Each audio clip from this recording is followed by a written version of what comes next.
Hi అండి, అందరికీ నమస్కారం. వెల్కమ్ బ్యాక్ టు రెడీస్ వెచ్చ క్రియేటివిటీ. మన కిచెన్లో ఈరోజు రెసిపీ వచ్చేసి బ్రెడ్ టోస్ట్. చాలా ఈజీగా అండ్ టేస్టీగా చేసుకోవచ్చు. అప్పటికప్పుడు బ్రేక్ఫాస్ట్గా అయినా లేదంటే ఈవినింగ్ స్నాక్గా అయినా చేసుకోవచ్చు. వీటిని టొమాటో కెచప్తో తింటే చాలా టేస్టీగా ఉంటాయి. టొమాటో కెచప్ లేకపోయినా అలాగే తిన్నా చాలా టేస్టీగా ఉంటాయి. ఈ బ్రెడ్ టోస్ట్ని ఎలా తయారు చేసుకోవాలో చూద్దాం. ముందుగా ఒక బౌల్లోకి 1/2 కప్పు శనగపిండి తీసుకోవాలి. తర్వాత 1/2 కప్పు సన్నగా కట్ చేసుకున్న ఉల్లిపాయ ముక్కలు, 2 పచ్చిమిర్చిని ఇలా సన్నగా కట్ చేసి వేసుకోవాలి. ఒకటి మీడియం సైజ్ టమోటా తీసుకొని ఇలా సన్నగా ముక్కలుగా కట్ చేసి వేసుకోవాలి. తర్వాత 2 టేబుల్ స్పూన్ ఇలా సన్నగా కట్ చేసుకున్న కొత్తిమీర, 1/2 టీ స్పూన్ వాము ఇష్టం ఉంటే వేసుకోవచ్చు, లేదంటే వేసుకోకపోయినా పర్లేదు. తర్వాత రుచికి సరిపడా సాల్ట్ వేసుకోవాలి. 1/2 టీ స్పూన్ కారం, మీ టేస్ట్ని బట్టి కారం ఎక్కువైనా తక్కువైనా తీసుకోవచ్చు. 1/2 టీ స్పూన్ ధనియాల పొడి, 1/2 టీ స్పూన్ పసుపు.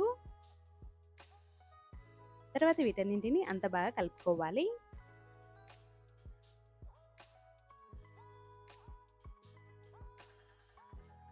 ఇలా అంతా బాగా కలుపుకున్నాక 1/2 కప్పు వాటర్ తీసుకొని ఇలా కొంచెం కొంచెం వేసుకుంటూ అంత బాగా కలుపుకోవాలి.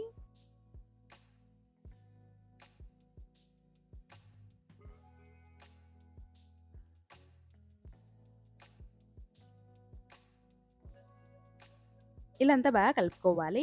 బ్యాటర్ అనేది ఈ కన్సిస్టెన్సీలో ఉండాలి. దోసపిండి బ్యాటర్ కంటే కొంచెం చిక్కగా కలుపుకోవాలి. తర్వాత బ్రెడ్ స్లైసెస్ తీసుకొని ఈ బ్యాటర్లోకి డిప్ చేసుకోవాలి.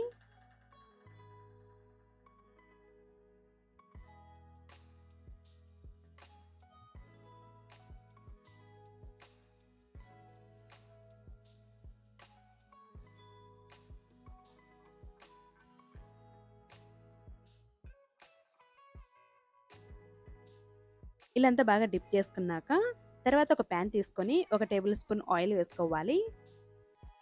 డిప్ చేసి పక్కన పెట్టుకున్న బ్రెడ్ స్లైసెస్ని వేసుకోవాలి. తర్వాత 1 టేబుల్ స్పూన్ ఆయిల్ వేసుకోవాలి. తర్వాత అటు సైడ్కి తిప్పి అంత బాగా ఫ్రై చేసుకోవాలి. రెండు పక్కల గోల్డెన్ బ్రౌన్ కలర్ వచ్చేంత వరకు అంత బాగా ఫ్రై చేసుకోవాలి. ఇలా అంతా బాగా ఫ్రై చేసుకున్నాక తర్వాత ఒక ప్లేట్లోకి తీసుకోవాలి. ఇలానే అన్నీ కూడా ఫ్రై చేసి తీసుకోవాలి. తర్వాత వీటిని పీసెస్గా కట్ చేసుకోవాలి.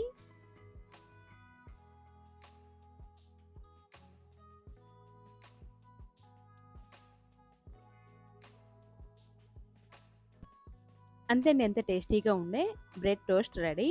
చాలా ఈజీగా అండ్ టేస్టీగా ఈ బ్రెడ్ టోస్ట్ని చేసుకోవచ్చు. అంతే అండి, ఈ వీడియో మీకు నచ్చినట్లయితే లైక్ చేసి షేర్ చేసి సబ్స్క్రైబ్ చేసుకోండి. Thank you for watching.